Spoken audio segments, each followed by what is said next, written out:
បាទជំរាបសួរបងប្អូនបាទបងប្អូនបងប្អូនឥឡូវយើងចាំតាមដានមើលចំពោះហាន់2ជាមួយវ៉ាន់វឿនបាទមើលបងប្អូនគិតបន្តិចមើលបាទហាន់2ឈ្នះអាទិទេពហើយអាទិទេពឈ្នះវ៉ាន់វឿនចុះចំពោះវ៉ាន់វឿនជាមួយហាន់2វិញតើបងប្អូនយល់យ៉ាងណាដែរបាទសម្រាប់បងប្អូនកីឡាករនេះបើនិយាយពីក្បាច់ជំហរវាយចាញ់ហាន់2ដាច់ហើយបាទចាញ់ដាច់តែហ្មងអញ្ចឹងបើសម្រាប់ខ្ញុំ70-30គឺហាន់2ចិត្តវ៉ាន់វឿន30បាទអានេះទៅយើងពិនិត្យទៅលើជំហរបច្ចេកទេសក្នុងការវាយរបស់គាត់កន្លងមកបាទ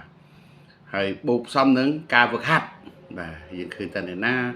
ជាយាមក្នុងការវឹកហាត់ជាងហើយអ្នកណាមានជំហរវាយល្អជាងអ្នកណាមានក្បាច់សម្លាប់ល្អជាងបាទអាហ្នឹងវាអាស្រ័យទៅតាមបច្ចេកទេសរបស់កីឡាករនីមួយអញ្ចឹងបើបងប្អូន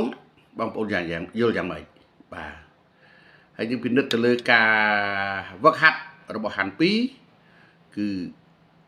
ល្អគិតថាល្អជាប្រចាំបាទជាប្រចាំហើយមុតបាទហើយផ្លែរបស់គាត់គឺមុតស្រួយល្អបាទហើយចំពោះវ៉ាន់វឿន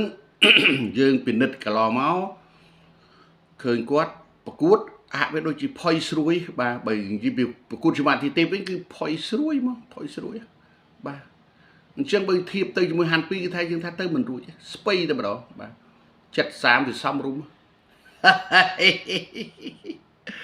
ចុះបងប្អូនវិញយ៉ាងម៉េចដែរបាទអានេះចំពោះទស្សនៈរបស់ខ្ញុំទេបាទអញ្ចឹងសរុបសេចក្តីមកការជួបគ្នារវាងហាន់2ហើយនិងវ៉ាន់វឿនគឺហាន់270វ៉ាន់វឿន30បាទវ៉ាន់វឿន30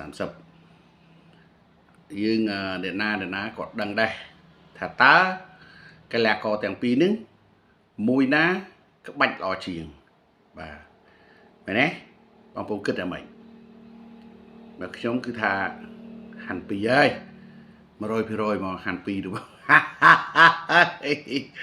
ទោះយ៉ាងម៉េចក៏ឲ្យហាន់2ខ្ពស់ជាងបាទឲ្យហាន់2ខ្ពស់ជាងដែរ